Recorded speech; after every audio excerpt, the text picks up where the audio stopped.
Muy buenos días, queridos hermanos. Damos gracias al Señor por poder seguir meditando en su palabra. En el devocional anterior meditábamos en el libro de Josué, el capítulo 3, donde el pueblo se prepara para cruzar el Jordán.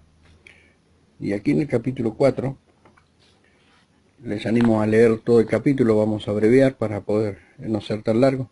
Si ustedes lo pueden leer todo el capítulo. Es un capítulo de una historia muy linda, donde el pueblo de Israel tiene que levantar dos recordatorios de piedra. Allí en el capítulo 4, versículo 1 dice: cuando toda la gente hubo acabado de pasar el Jordán, Jehová habló a Josué diciendo: tomad del pueblo 12 hombres, uno de cada tribu, y mandadles diciendo: tomad de aquí, de en medio del Jordán, del lugar donde están firmes los pies de los sacerdotes, 12 piedras, las cuales pasaréis con vosotros, y levantadlas en el lugar donde hayáis de pasar. El versículo 11 dice: cuando todo el pueblo acabó de pasar, también pasó el arca de Jehová y los sacerdotes en presencia del pueblo. También los hijos de Rubén, los hijos de Gad y en media tribu de Manasés pasaron, armados delante de los hijos de Israel, según Moisés les había dicho. Y en el versículo 14 dice: en aquel día Jehová engrandeció a Josué a los ojos de todo Israel, y le temieron como habían temido a Moisés todos los días de su vida. Y en el versículo 21 dice: y habló a los hijos de Israel diciendo: cuando mañana preguntaren vuestros hijos a su padre y dijeren: ¿qué significan estas piedras? Declararéis a vuestros hijos diciendo: Israel pasó en seco por este Jordán. Y aquí vemos los motivos de las 12 piedras, en el versículo 1 al 6.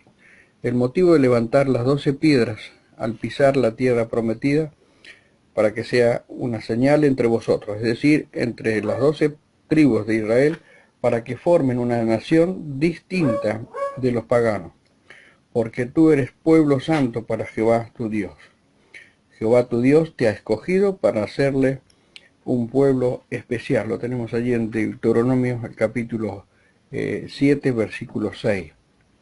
Los hijos de Israel, en el versículo 8, lo hicieron como Josué les mandó: levantar enormes pilas de piedra para recordar acontecimientos importantes. Ha sido práctica común en la antigüedad y en casi todos los pueblos, como lo demuestran la historia antigua y la arqueología. Este también fue el propósito de llevar las 12 piedras a Gilgad, de modo que fuese un permanente recuerdo del cruce milagroso del Jordán. El versículo 9 nos habla de las 12 piedras que Josué levantó en la parte más honda del río Jordán. Fueron cubiertas por las aguas.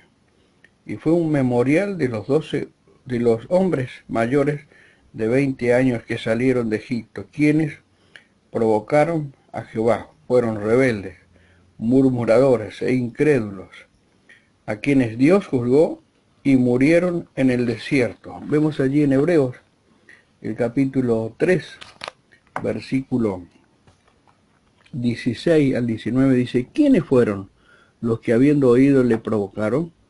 ¿No fueron todos los que salieron de Egipto por mano de Moisés? ¿Y con quién estuvo él disgustado 40 años? ¿No fue con los que pecaron, cuyos cuerpos cayeron en el desierto? ¿Y a quiénes juró que no entrarían en su reposo sino aquellos que desobedecieron? Y vemos que no pudieron entrar a causa de su incredulidad. Este memorial establece la diferencia entre morir bajo el juicio de Dios o de vivir gozando de la paz y la libertad de los que aman y obedecen a Dios. Allí en el Evangelio según San Juan, el capítulo 16, versículo 33, dice: estas cosas os he hablado, para que en mí tengáis paz.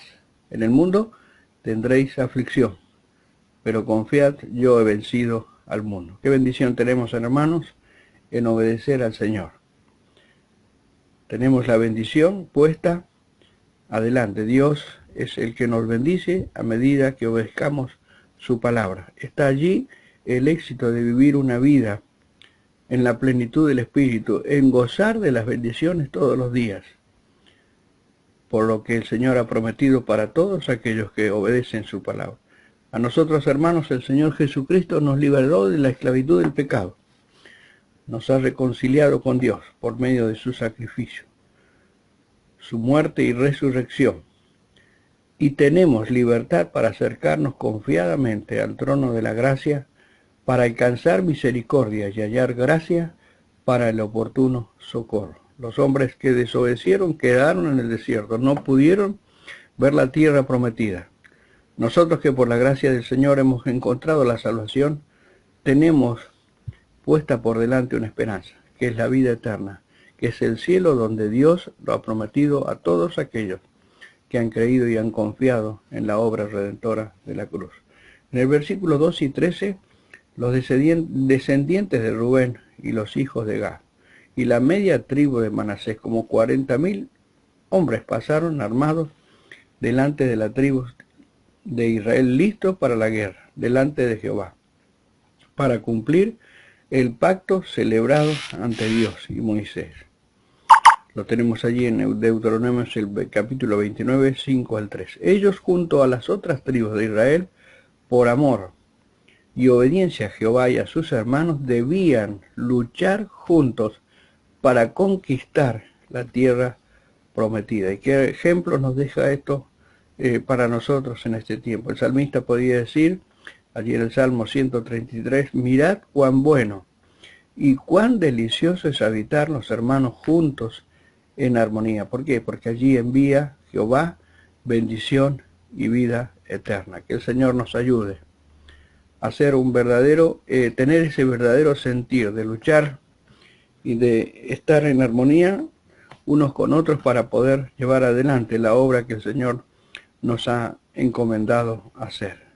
Que esto realmente sea una realidad en todos nosotros y en cada una de las asambleas, para poder disfrutar de la bendición que Dios envía en la unidad del Espíritu. En el versículo 18, cuando los sacerdotes que llevaban el arca completan el cruce del río, las aguas del río vuelven a su curso normal. Esto completó la evidencia del milagro. Dios, en el versículo 19, vemos que en su providencia hizo que el pueblo llegara a la tierra prometida el día que debía preparar el cordero para celebrar la Pascua. Allí en Éxodo capítulo 12, lo tenemos en el versículo 1 al 28. Qué gran bendición tenemos nosotros, queridos hermanos, en poder cada primer día de la semana celebrar la Pascua. El Señor Jesús es nuestra Pascua, y esto debe ser una realidad preparatoria en toda la semana para poder llegar al día del Señor, para celebrar lo que Dios hizo por nosotros a través del Señor Jesús, para darnos una salvación, el perdón de nuestros pecados y regalarnos el cielo, la vida eterna. En el versículo 21 al 24 vemos la responsabilidad de los padres. Era contar fielmente la historia de Israel desde la liberación de Egipto hasta que la poderosa mano de Dios los introdujo en la tierra prometida. Y aprender y amar y obedecer a Dios todos los días. Todos los días.